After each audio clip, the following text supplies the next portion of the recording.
Ang berte lang mali mo.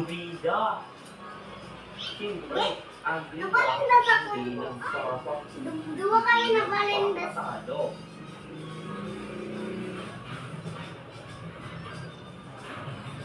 No.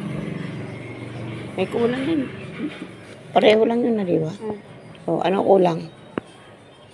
May kulang. May kulang kaya ka mali doon.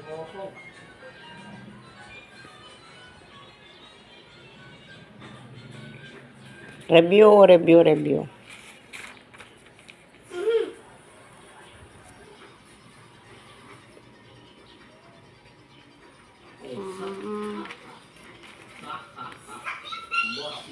Nagkawin good man.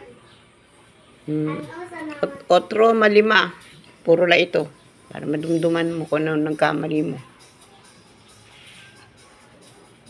Kami ay ngayon, spelling.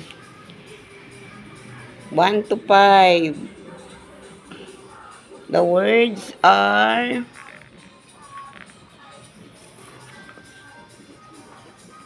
come, know, believe, love, and God. Okay. Isa lang mali niya. Believe, kulang ng E. So, to remember, so, nusulat niya yon ngayon ng 5 times. Tapos mag-spell kami naman mamaya ng oral spelling na. 5 na? 5 na siya. 1, 2, 3. Okay, very good na. 100 na.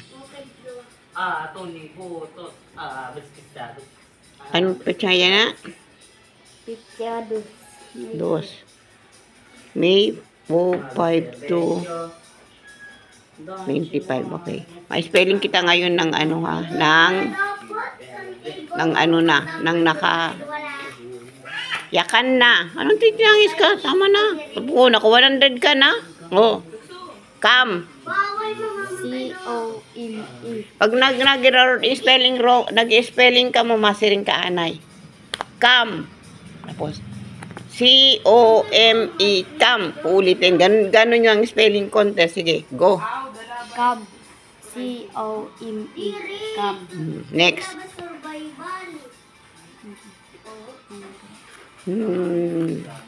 No. No. K-N-O-W. No. Okay. Ano sunod? Come. No. Believe. Believe. B-E-L-I-E. B-E. Believe. Next. Love. Love. L-O-V-E. Love. Next. God. God. G-O-D. Okay. Mali. Bakit? God. Anong pag-spell? G, capital G, O, D. Okay? Otro. God. Capital G, O, D. God. Okay. Pag God, ibig sabihin ng capital G, yung God natin, God the Father in heaven, okay? Pag maliit na G ang ginamit mo, iba yun na mga God, yung maliliit na God.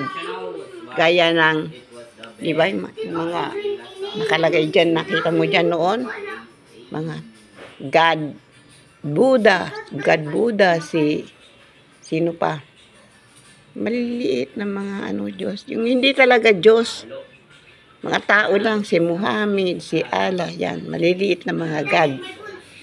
So, kailangan, pag ang tinutukoy mo, yung ating God, yung God the Father natin, kailangan capital G.